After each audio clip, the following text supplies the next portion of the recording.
നീതി നിഷേധം എന്നുള്ളതല്ല. ഒന്നാമത് 10 വർഷത്തെ ശിക്ഷ മാത്രമേ കിരണിന് കിട്ടിയിട്ടുള്ളൂ. അത് കുറവാണെന്നാണ് എന്റെ അഭിപ്രായം. കാരണം ഇയാളുടെ ചെറിയ പ്രായമായതുകൊണ്ട് ഇയാൾ ഇനിയും വീണ്ടും കുറ്റകൃത്യം ഇത് റിപ്പീറ്റ് ചെയ്യാൻ സാധ്യതയുണ്ട്. ഇവന്റെ സ്വഭാവം വെച്ചിട്ട് അങ്ങനെയാണ്. ക്രിമിനലാണ്, വെറും ക്രിമിനലാണ്. സ്വാഭാവികമായിട്ട് ഇവര് സുപ്രീം കോടതിയിൽ അപ്പീൽ പോയ സമയത്ത് കൊടുത്തിട്ടുള്ള ഒരു ജാമ്യം മാത്രമാണ്. പിന്നെ വിസ്മയുടെ എന്തായാലും പേരൻസും ബ്രദറൊക്കെ നല്ല സ്ട്രോങ് ആയിട്ടാണല്ലോ അവർ നിൽക്കുന്നത്. അതുകൊണ്ട് ഇതിനെ വീണ്ടും അത് കോടതിയിൽ ഇവരുടെ ഭാഗം കൂടി വീണ്ടും അവർക്ക് അവതരിപ്പിക്കാൻ ഒരു അവസരം കിട്ടും. ശിക്ഷാവിധി കുറഞ്ഞു പോയി എന്നുള്ളത് തന്നെയാണ് അഭിപ്രായം.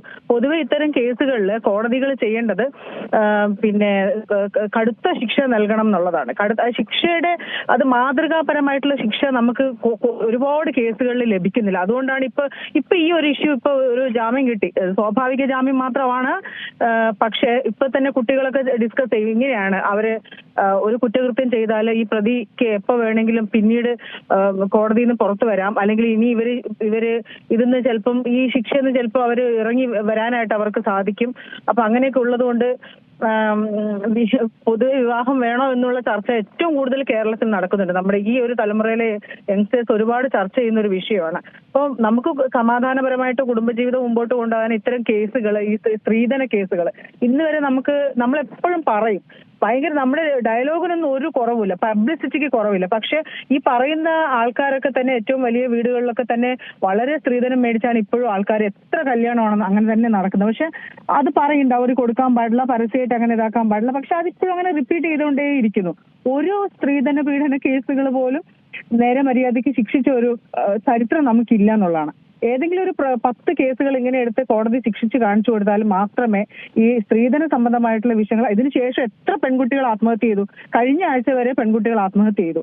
ആർക്കും നിലനിൽക്കാൻ സാധിക്കുന്നില്ല. ടോക്സിക് ആയിട്ടുള്ള മനുഷ്യരുടെ കൂടെ ജീവിതത്തിലുള്ള എല്ലാം വിറ്റുപറക്കി നമ്മൾ ഒരാളുടെ കൂടെ ജീവിക്കാൻ പോകുന്നു. അവിടുന്ന് ടോർച്ചർ സഹിക്കാൻ പറ്റാതെ തിരിച്ച് മരണത്തിലേക്ക് പോകുന്ന പെൺകുട്ടികളാണ്. അവർക്ക് ആർക്കും താങ്ങാൻ പറ്റുന്നില്ല. കാരണം ജീവിതമാണ്. കഴിഞ്ഞ ദിവസം നമ്മൾ കണ്ടതാണ്, 300 പവൻ കൊടുത്തിട്ട് പോലും 300 പവനും 80 ലക്ഷം രൂപയും കൊടുത്തിട്ട് പോലും ആ പെൺകുട്ടിക്ക് സർവൈവ് ചെയ്യാൻ പറ്റിയില്ല. ഇങ്ങനെ പണക്കൊതിയന്മാരായിട്ടുള്ള മനുഷ്യന്മാരുടെ ഇടയിലേക്ക് നമ്മുടെ പെൺകുട്ടികളെ കൊടുത്തു വിടേണ്ടതുണ്ടോ എന്ന് മാതാപിതാക്കളും ആഗ്രഹിക്കണം.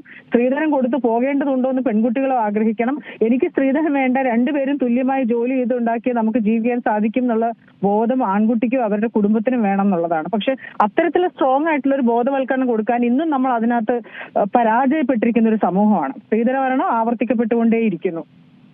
ഈ കോടതിയുടെ ഒരു നിരീക്ഷണ പ്രകാരം ഇതൊരു അസാധാരണ സംഭവം അല്ല എന്നുള്ളതാണ് കോടതിയുടെ നിരീക്ഷണം. പക്ഷേ നമ്മളെ സംബന്ധിച്ചിടത്തോളം അങ്ങനെ അത് പറഞ്ഞു തള്ളിക്കളയാൻ പറ്റില്ലല്ലോ, കേരള മനസാക്ഷി സംബന്ധിച്ചിടത്തോളം. അതെ, എന്തോരം കേസുകൾ നമ്മളിപ്പം വിവാഹമോചന കേസുകളിൽ കേരളം വളരെ മുമ്പിലാണ്. ഏറ്റവും കൂടുതൽ കേസുകൾ നമ്മൾ കല്യാണം കഴിക്കുന്നു, നമുക്ക് താങ്ങാൻ പറ്റുന്നില്ല, നമ്മൾ ഡിവോഴ്സ് ചെയ്തു പോകുന്നു. കുറച്ച് കേസുകളൊക്കെ അവർ മ്യൂസിലൊക്കെ ഒപ്പിട്ട് മാന്യമായിട്ട് ഇറങ്ങി പോകുന്നവരുണ്ട്.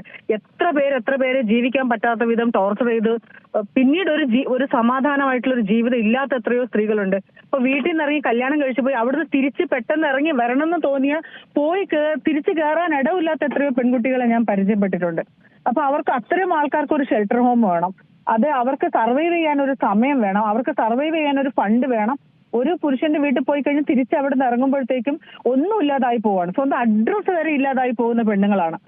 ഒരിടത്തുനിന്ന് അടുത്തടുത്തേക്ക് പോയി ആ ഭർത്താവിന്റെ അടുത്ത് നമ്മൾ ഇറങ്ങി വരുമ്പോഴത്തേക്ക് നമുക്കൊരു അഡ്രസ്സ് ഇല്ലാത്ത മനുഷ്യരായി പോകുന്ന ഒരുപാട് പെൺകുട്ടികളെ എനിക്കറിയാം. ഒരു സംരംഭം തുടങ്ങാനോ ഒരു പെട്ടിക്കടയോ തട്ടുകടയോ തുടങ്ങാൻ പോലും അഡ്രസ്സ് ഇല്ലാതായി പോകുന്ന മനുഷ്യരാണ്.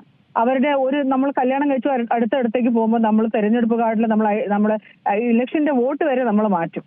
പിന്നെ അവിടുന്ന് വിട്ടു വരേണ്ടി വരുമ്പോൾ ഉള്ള പെണ്ണുങ്ങൾ ഒന്ന് സർവൈവ് ചെയ്ത് വരാൻ എത്ര സമയം എടുക്കുന്നെന്ന് അറിയാമോ? അപ്പൊ ഇതിലൊക്കെ വളരെ ഒരു തിരുത്തലുകൾ നമുക്ക് വളരെ അത്യാവശ്യമാണ്. നമ്മളിത് പറഞ്ഞുകൊണ്ടിരിക്കും, കുറെ പബ്ലിസിറ്റി കൊടുക്കും, വീണ്ടും സ്ത്രീധന കല്യാണങ്ങളല്ലാതെ ആഡംബര കല്യാണങ്ങളും അത് മാത്രമേ ഉള്ളൂ. മനുഷ്യന് കുറെ ഷോ ഓഫ് കാണിക്കണം, വരുന്നത് എന്തായാലും പിന്നെ അവർക്ക് പ്രശ്നമില്ല. മാതാപിതാക്കൾ അതൊന്നും പിന്നെ ഇപ്പോഴും അതിനെക്കുറിച്ചൊന്നും ചിന്തിക്കുന്നില്ല. എന്റെ മക്കൾ എങ്ങനെ നല്ല ആഡംബരത്തിൽ പറഞ്ഞയക്കാം എന്നുള്ളതിനെ കുറിച്ച് മാത്രമാണ് ഇപ്പോഴും പേരൻസ് ചിന്തിക്കുന്നത്.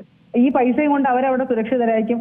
ഒരു പെൺകുട്ടികളും ഒരു 100% ഒരു 2% പേര് സമാധാനത്തോടെ ജീവിക്കുന്നവരുണ്ടാവും. ബാക്കിയെല്ലാം കുറെ അപ്പുറത്ത് ഇപ്പുറത്ത് നോക്കി ഒരു ജീവിതം അങ്ങ് യാന്ത്രികമായിട്ട് കൊണ്ടുപോകുന്നവരാണ്. ഒരു സമാധാനമില്ലാത്ത ഒരുപാട് പെൺകുട്ടികളുണ്ട്. കഴിഞ്ഞ ഒരു ദിവസം ഒരു പെൺകുട്ടിയുടെ കണ്ണിൽ കത്രിക കുത്തി ഇറക്കിയ ഒരു പെൺകുട്ടിയെ എനിക്ക് ഹോസ്പിറ്റലിൽ എത്തിക്കുകയും പിന്നെ അവിടുന്ന് പിന്നെ സർവൈവ് ചെയ്യാനുള്ള എല്ലാ പിന്തുണയും കൊടുക്കേണ്ടി വന്നു. അതിന് നിയമസഹായം, പ്രൊട്ടക്ഷൻ ഓർഡർ അടക്കം എല്ലാം എടുത്തു കൊടുത്തു. അപ്പോ അങ്ങനെയാണ് അവര് തീർത്തും ഒറ്റപ്പെട്ടു. ഇടാനൊരു നൈറ്റി പോലും ഇല്ലാത്ത രീതിയിലാണ് എനിക്ക് ആ പെൺകുട്ടിയെ കിട്ടിയത്. കണ്ണിൽ കത്രിക കൊണ്ട് ആഴത്തിൽ മുറിവേറ്റ് ഇടാനൊരു ആശുപത്രി പോകാൻ ഇടാനൊരു നൈറ്റി പോലും അവൾക്കില്ലായിരുന്നു. അപ്പൊ അങ്ങനെയാണ് ജീവിതം. ഇത് കുറെ കാര്യങ്ങളൊന്നും പുറത്തറിയാതെ ഇങ്ങനെ നമ്മൾ ഇതിനെക്കുറിച്ച് നമ്മുടെ നിലപാടുകൾ, സ്റ്റേറ്റ് തന്നെ നിലപാട് മാറ്റേണ്ട സമയം കഴിഞ്ഞു. നല്ല സ്ട്രോങ് ആയിട്ട് കേസ് എടുക്കുകയാണ് വേണ്ടത്. ഏറ്റവും പുതിയ വാർത്തകളും വിശേഷങ്ങളും വിരൽ തുമ്പിലറിയാൻ സീ മലയാളം ന്യൂസ് എല്ലാ ഡിജിറ്റൽ പ്ലാറ്റ്ഫോമുകളിലും ലഭ്യം.